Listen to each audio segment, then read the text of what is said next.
kailangan na nating talakayin. Excited na ako dito sa Deep Dive! Excited na daw si Dino. Ito na. Ready ka na ba? Deep Dive!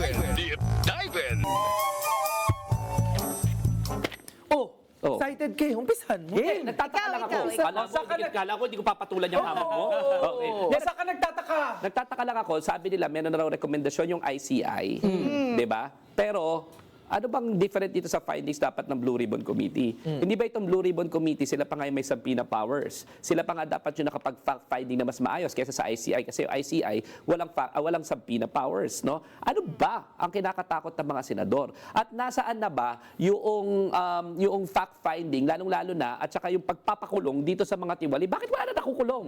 Bakit parang trilyon ang pinag-uusapan? This is the biggest corruption in Philippine history. No? Pero parang wala nakukulong. Ano yung pinagbabagal-bagal? At ang the gall, 'di ba? The gall of Rodante Barcoleta to be the one asking kung nasaan na, siya, hindi nga siya pumipirma. Oh. Naglabas nga sila ng minority report sanitizing their colleagues in the Senate, no? So, ano ba? Ikaw pa yung may papangahas na magkaroon ng moral ascendancy. Asan yung moral ascendancy para gawin mo ito? Wala. So, huling-huli ka, Rodante Barcoleta, sa may moral ascendancy when we're talking about fighting corruption, ha? Baka naman, ayusin mo kaya muna yung sose mo. Ayusin mo kaya muna yung totoong pagpanig mo sa Pilipinas instead of sa China. Kasi ngayon, para kang abogado ng China, para kang abogado ng mga diskaya. Di ba? Noong proceedings mismo, di ba, ikaw yung nagbablock ng truth. Ikaw nag-aabogado sa mga diskaya. Ikaw ang gustong ilagay sila sa witness protection kahit hindi naman sila qualified. Tapos ikaw ang maghahanap kayo ng report ng Blue Ribbon Committee. Huwag mo po kami lansihin. Hindi po kami ututo. Yan. Tsaka ako, siguro meron din akong pagtataka at mensahe na din siguro yung mga kasama dun sa majority ng Senate, 'di ba? Kasi sa totoo, ang lumalabas kasi sa akin ay kaya tumatagal yung report at hindi napipirmahan ng ibang mga kasama sa majority dahil sila ba ay natatakot na yung ilan sa mga kasama nila, partikular dun sa mga nasa Senate minority, ay lalamanin ng Blue Ribbon Committee report, 'di ba? Sina Senator Jinggoy Estrada, Senator Joel Villanueva. Bakit nila kailangang proteksyonan yung mga kapwa nila senador samantalang ang obligasyon nila dapat ay sa sambayan ng Pilipino? At mismo din sa institusyon ng Senado, di ba? Ang sa katotohanan ay mapoprotektahan lamang nila, maibabalik lamang nila ang tiwala ng ating mga kababayan sa Senado kung ilalabas nila ang katotohanan na ilan sa kanila, ilang miyembro ng Senado mismo ay kumita at kasabwat doon sa mga maanumalyang flood control projects. Yun kasi yung gustong makita ng taong bayan na hindi nila sinasanto yung isa't isa, hindi nila pinagbibigyan yung isa't isa, na ipakulong na, 'di ba? Na nasa kustodiya ang mag-asawang Diskaya. Pero bakit yung mga nakaupo, yung mga hinalal naming opisyal na nagpapakita, pinakakitaan ng mga ebidensya na kayo ay kasabwat din sa mga maanumalyang flood control projects na ito, nandyan pa po kayo at hindi pa din po kayo naaabot ng batas at ng investigasyon, no? Kaya din sina Senator J.V. Ejercito, Senator Win Gatchalian, no?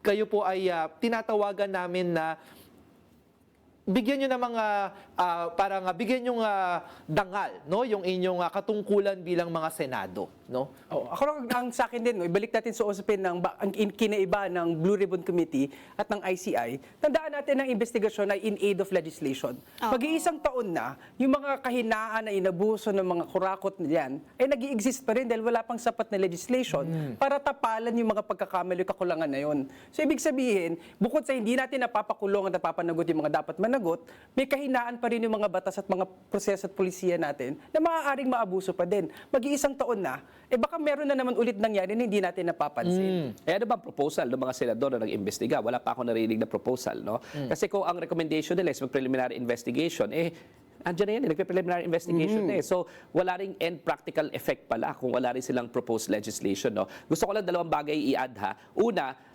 nagtataka rin naman ako, again, we're talking about moral ascendancy and the gall, di ba? And the audacity of these people. Yes. Itong si Joel Villanueva, itong si Jinggoy Estrada, na huli na nga yung kamay nila sa cookie jar. Tapos doong pinapangalanan sila pa ang galit. Saka nakakita nun, di ba? Nahuli yung kamay sa cookie jar, na kumukuha ka ng cookie kahit na bawal, tapos ikaw pa galit.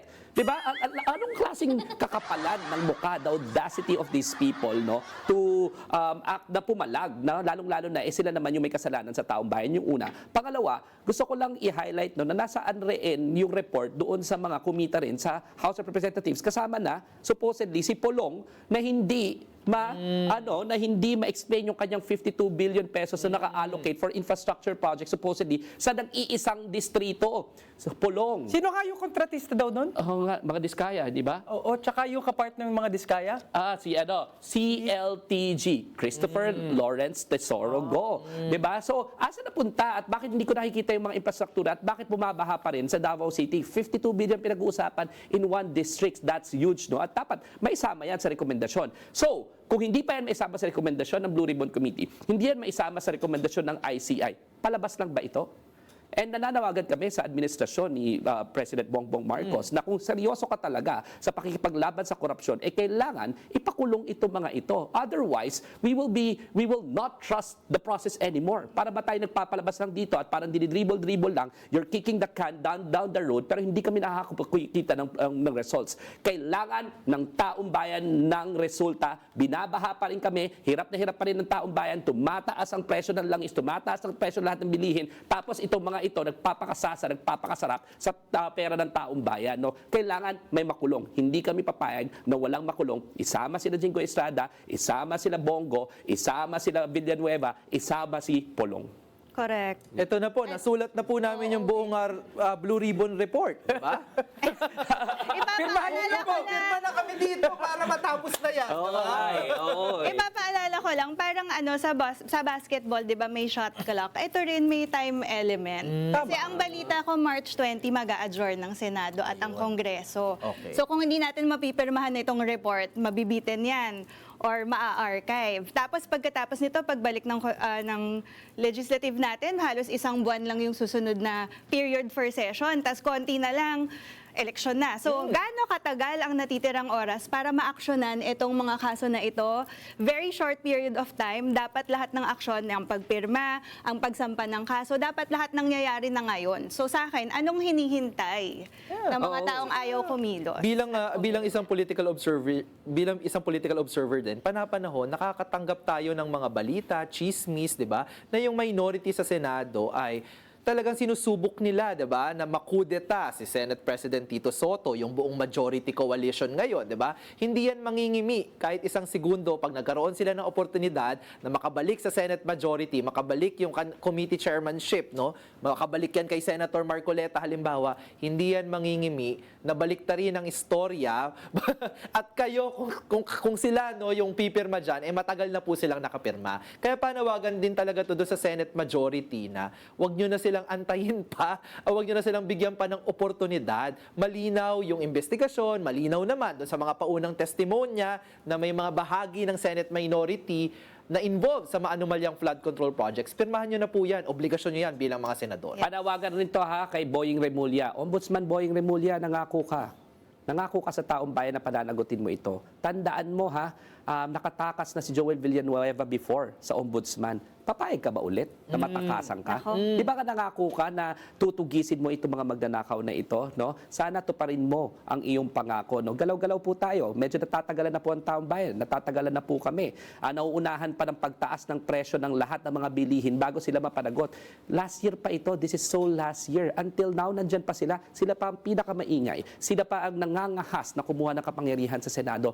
Ombudsman Remulla, you should not allow them, Galaw-galaw po tayo. Sana mapakulong nyo na itong sila Joel Villanueva, Jinggoy Estrada, Bongo, isama mo na si Polong Duterte. Yung mga Bulacan boys, no? Na, na din, di ba?